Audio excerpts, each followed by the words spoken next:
एक बहुत ही महत्वपूर्ण मुद्दे को लेकर आपके सामने आए हैं और वो मुद्दा आपको भी उतना ही प्रभावित करता है शायद जितना इस देश के विपक्ष को करता है। लेकिन बहुत कुछ बोलने से पहले कुछ तथ्य यहाँ पर बोल देने जरूरी हैं।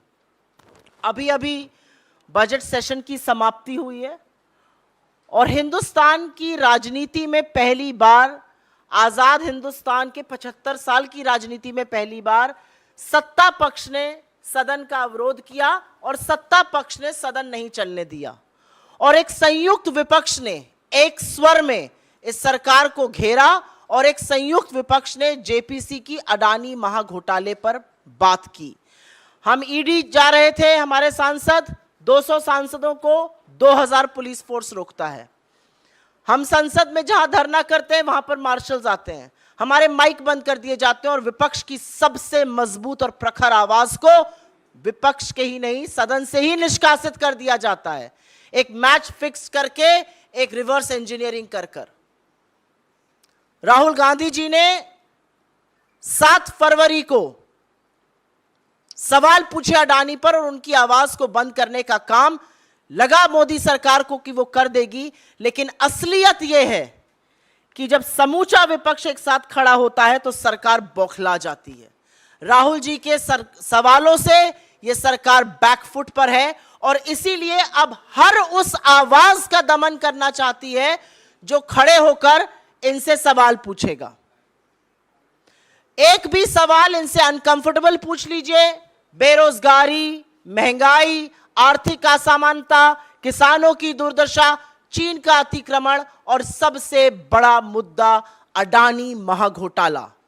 यह सरकार अब हर उस आवाज का दमन करने को तैयार है जो इस तरह के सवाल पूछेगा या तथ्यों को सामने लाएगा।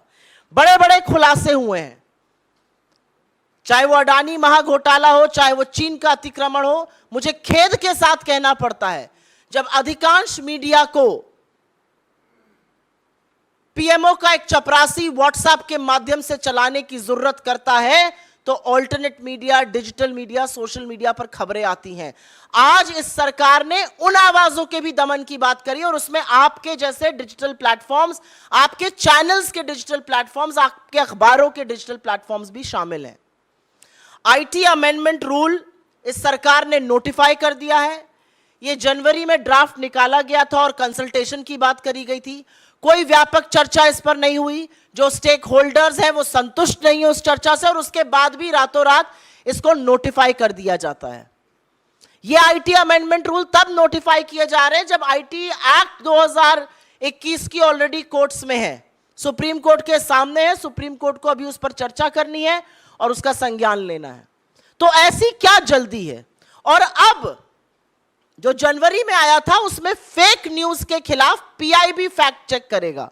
अब और भी बड़ी बात कह दी गई है, फेक न्यूज या मिस इंफॉर्मेशन जो सेंट्रल गवर्नमेंट के खिलाफ है उस पर एक इंडिपेंडेंट यूनिट जो सरकार के अंतर्गत रहेगी बॉडी, वो फैक्ट चेक करेगी। सरकार ही कोतवाल है, सरकार ही मुजरिम है, सरकार ही जज है, सरकार ही सब कुछ अपने बारे में करेगी। तो अगर आप कोई सवाल सरकार से उठाते हैं जो कि असहज है तो अब ट्विटर, फेसबुक, यूट्यूब, व्हाट्सएप, तमाम ऐसे प्लेटफॉर्म्स को सरकार ने अपने आप को एक एकाधिकार दे दिया, एक छत्र राज दे दिया है कि वो उनसे कहकर उस न्यूज को हटा सकते हैं।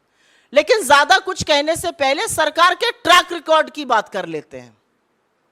आपको याद होगा 2019 में चुनाव के जस्ट पहले आप ही के एक साथी ने बहुत बड़ी एक स्टोरी लगाई थी कि हिंदुस्तान में बेरोजगारी 35 साल में सबसे ऊपर है। सरकार की फैक्ट चेक यूनिट ने उसको फेक न्यूज बताया था और 31 मई को जब मोदी जी शपथ ले रहे थे तो एनएसएसओ ने वो डेटा जारी किया और 45 साल में सबसे ऊपर बेरोजगारी थी। तो जिसको आप चुनाव के पहले फेक न्यूज बता रहे थे और उस डेटा को आपने एनएसएसओ को निकालने नहीं दिया, वो 3 महीने बाद डेटा भी सही था, खबर भी सही थी। सरकार को बचाने का काम खुद सरकार ने किया था फेक न्यूज कहकर। रिपोर्टर्स कलेक्टिव ने एक स्टोरी करी मार्च में 2022 में और उन्होंने कहा कि आधार जो है वो मिड डे मील स्कीम्स के लिए, जो पोषण की स्कीम्स होती हैं बच्चों के लिए, वो मैंडेटरी कर दिया जाएगा। सरकार की यूनिट ने उसको जून में फेक न्यूज बताया कि ये फेक न्यूज है, और अगस्त में विमेन एंड चाइल्ड डेवलपमेंट ने एक नोटिस जारी किया और कहा कि आधार मैंडेटरी नहीं होगा। अगर वो फेक न्यूज थी तो आपको ऐसा क्यों करना पड़ा? सवाल सिर्फ इस बात का है, अगर वो फेक न्यूज थी तो आपको नोटिफिकेशन क्यों जारी करना पड़ा? तीसरी स्टोरी मैं बताती हूं। गलवान में हमारे 20 जाबाजों की शहादत होती है। आप में से बहुत लोगों ने सोर्सेस के माध्यम से पुष्टि कराई, आपने स्टोरी चलाई कि 20 जाबाजों की शहादत हुई है, झड़प हुई है गलवान वैली में, और उस खबर को आप इस देश के सामने लाए। इस सरकार ने उसको डिनाई किया, इसको फेक न्यूज कहा गया तब तक जब तक बॉडीज वापस घर नहीं आने लगी, और फिर डिफेंस मिनिस्ट्री को अपनी वेबसाइट पर इसकी पुष्टि करनी पड़ी। तो हर जो चीज असहज रहेगी उसको आप पहले डिनाई करके फेक न्यूज कर दीजिएगा और उसके बाद उसी पर एक्शन लिया जाएगा। मुझे अभी भी याद है यूपी में चीनी ऐप अपने फोन से हटाया जाए, ये खबर चली थी, उसको भी बोला गया था फेक न्यूज है। फिर पुष्टि सरकार नहीं करी, वहां के एडीजी नहीं करी कि नहीं ये सही खबर है। राहुल गांधी जी ने रेलवे की निजीकरण की बात करी थी भारत जोड़ो यात्रा के दौरान, उसको भी फेक न्यूज कहा गया था। बाद में सबने देखा क्या हुआ। तो मेरा कहना यह है कि जो भी असहज है, अगर अब अडानी पर खुलासे होंगे जो कि लगातार हो रहे हैं, और मैं दुख के साथ भी कहती हूं और थोड़ा सा क्षोभ के साथ भी कहती हूं, अडानी के खिलाफ जो खुलासे हो रहे हैं वो मेन स्ट्रीम मीडिया में नहीं हो रहे हैं आज की तारीख में। अगर डिजिटल प्लेटफॉर्म्स इसको कर रहे हैं, अगर सोशल मीडिया की फैक्ट फाइंडिंग एजेंसीज इस पर कर रही हैं काम, उसको भी फेक न्यूज कहा जाएगा। अब हम देश को पूरी तरह से सेंसरशिप पर ले जा रहे हैं, क्योंकि ये जो नोटिफिकेशन है ये सिर्फ और सिर्फ सेंसरशिप है, इसका और कोई भी पर्याय नहीं है। इसका मुझे और कोई समझ में नहीं आता है। आज मामला राष्ट्रीय सुरक्षा का है। एक चीनी कंपनी अडानी के हर कॉन्ट्रैक्ट में सब कॉन्ट्रैक्टर है। वो दहेज से लेके कांडला, हजीरा, मुंद्रा हर पोर्ट में घुसा हुआ है। उसको भी फेक न्यूज बता देंगे, उसके भी डिफेंस में आ जाएंगे। तो सवाल आज ये है कि क्या विपक्ष की आवाज को दबाते दबाते सरकार अब स्वच्छंद मीडिया, सरकार अब पूरी तरह से सेंसरशिप पर उतर आई है, और यह जरूरी है कहना। और अब ये जो एक बेतुकी बात कही गई, fake news against central government, अगर ऐसा ही है तो सरकार को आईना भी दिखाना चाहिए। भारतीय जनता पार्टी से ज्यादा बड़ी फेक न्यूज फैक्ट्री दुनिया में कोई नहीं है, और फेक न्यूज के सरगना जितनी भारतीय जनता पार्टी की आईटी सेल के हेड और आईटी सेल के लोग हैं, उनसे बड़े कोई नहीं है। लगातार उनका झूठ पकड़ा जाता है, और हम ही नहीं, सोशल मीडिया प्लेटफॉर्म्स भी उसको वेरीफाई करते हैं कि ये मैनिपुलेटेड मीडिया है, ये आउट ऑफ कॉन्टेक्स्ट मीडिया है, ये फेक न्यूज है। झूठ फैलाने का काम इस सरकार के मंत्री करते हैं, खुद प्रधानमंत्री झूठ बोलते हैं। मैं नहीं पढ़ना चाहती किसी और विवाद में, लेकिन यह सच है कि जो विवाद इस समय प्रधानमंत्री की एजुकेशन या किसी चीज को लेकर चल रहा है, उसका जो बेडरॉक है, द इशू देयर इज कि वो झूठ बोला गया है। तो किसकी फेक न्यूज की बात करेंगे आप? एक व्यक्ति प्रशांत पटेल है, स्टैंडिंग काउंसिल है गोवा का, भाजपा का सदस्य है। कल सुप्रीम कोर्ट ने उसको बोला कि आप लगातार फेक न्यूज फैलाते हैं, आप माफी मांगिए। इसके खिलाफ सरकार एक्ट करेगी। और ये जो रूल्स हैं, इनकी सबसे बड़ी खराबी ये है कि इसमें कोई भी जुडिशियल ओवरसाइट नहीं है। आपने प्लेटफॉर्म को बोल दिया, प्लेटफॉर्म को हटाना ही पड़ेगा। इसमें रेगुलेटरी मैकेनिज्म कोई नहीं है। और एक ये भी सच है कि डिजिटल प्लेटफॉर्म्स ने खुद से आगे बढ़कर एक सेल्फ रेगुलेटरी बॉडी बनाई है, जैसे कि प्रेस काउंसिल ऑफ इंडिया है, जैसे कि एनबीएसए है टीवी चैनल्स के लिए, ऐसी ही एक बॉडी उन्होंने भी बनाई है, self regulatory body. Self regulatory body बनाने की बात फैक्ट चेकर्स के लिए भी चल रही है। फैक्ट की आपको बड़ी चिंता है, लेकिन फैक्ट चेकर्स को जेल में डालना है। तो दिक्कत की बात यह है कि जब सरकार, एक हमारे शास्त्रों में कहा गया, निंदक नियरे राखिए। सरकार को ना निंदक पसंद है, ना निंदा पसंद है, ना स्पष्ट बात करने वाले पसंद है।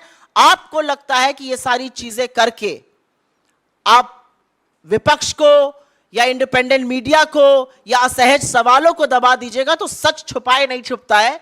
ये अपने आप में एक बात है। मुझे ऐसा लगता है कि सरकार की समस्या ही यह है कि कोई सवाल ना पूछे, क्या सरकार यह जवाब दे सकती है कि Bharatiya Janata party 18,000 fake Twitter account को क्यों हैंडल करती है? क्या सरकार यह बात दे सकती है कि एक ही आईपी एड्रेस से 23 वेबसाइट, तमाम फेसबुक पेज भाजपा के क्यों चलते हैं, जो सीमिंगली इंडिपेंडेंट है लेकिन एक्चुअली प्रचार प्रसार प्रोपेगेंडा भाजपा का फैलाते हैं? अगर आप फेक न्यूज पर क्रैकडाउन कर रहे हैं तो सबसे पहले तो भारतीय जनता पार्टी के फेक न्यूज तंत्र पर क्रैकडाउन करिए, क्योंकि जो क्रैकडाउन करने का काम ministry of electronics and information technology ने आईटी अमेंडमेंट रूल नोटिफाई करके किया है, वो सिर्फ और सिर्फ इस आशय से किया गया है कि जो लोग सवाल पूछ रहे हैं वो डर के, धमका के उनको घर बिठाया जा सके। आप एक व्यक्ति को चुप करा दीजिएगा, आप दो व्यक्ति को चुप करा दीजिएगा, लेकिन आज तो जनता खड़े होकर पूछ रही है कि यह सरकार, मोदी जी और उनके सारा तंत्र आज अडानी को बचाने पर क्यों तुला हुआ है। आपके सवालों का स्वागत है। If I may just make a quick statement in English on this, the IT amendment rules have been notified by the Ministry of Electronics and Information Technology as of 2 days back. It's bizarre because these rules were put up for consultation in January. It now says that fake news against the central government will be checked by a unit of the government itself. So the government is the propagator, the author, the originator, and the factory of fake news operators, and which is why the question is the government willing to discuss issues that really matter? A budget session has just gotten over. The Adani scam, the Chinese occupation, unemployment, high prices, income inequality continue to be the raging issues of our times. What you did, you first sent police and marshals to silence the MPs. You cancelled Rahul Gandhi's membership and you believe that he's not going to talk after that. You believe that because you will suppress large sections of media, you can do that to independent digital platforms as well. You are trying to control. This is nothing but censorship and control of the World Wide Web. And every stakeholder is up against it. The social media platforms are against it. The users are against it. The media houses are against it. You read the statement of your own body, the Press Council of India, and you will figure out how draconian these rules are and how everything is being done to suppress the truth, to suppress the press. This violates India's constitution. This violates freedom of speech and expression. And more than anything else, it violates the IT Act of 2000, which is the mother law under which these amendments are being made. The uncomfortable questions, the uncomfortable truth baffles this government. They are on the back foot, and which is why they are now trying to control the World Wide Web. There have been numerous instances of a news coming, being called out as fake news by the government, and then turning out to be true. Whether it was unemployment at a 45-year high, whether it was Aadhaar being made mandatory for children, whether it was the Galwan clashes, and then of course the supreme sacrifice of our soldiers, any issue, whether it was railway privatization, whether it was Chinese app being banned, everything so far has had a pattern. Everything which is uncomfortable to the government will be called out as fake news, and then the same government will go and act in accordance with the news item. So this is a very baffling pattern. This should worry every Indian, because this is nothing but seizure, control, and censorship of the World Wide Web. And I will only end by saying that if you are really serious about fake news, will you act against your own? Because the biggest fake news factory in the world is the BJP IT cell. The half-truth, the complete lies, the slander, the reputation assassination that happens from that fake news factory. Statements made by the Prime Minister attributed to somebody else. Statements not made by anybody attributed to people. Are you willing to act against your own? Is the Prime Minister going to be called out for the lies that he peddles? Is the Home Minister going to be called out for the lies that he peddles? Is the BJP IT cell going to be banned? That's the question today.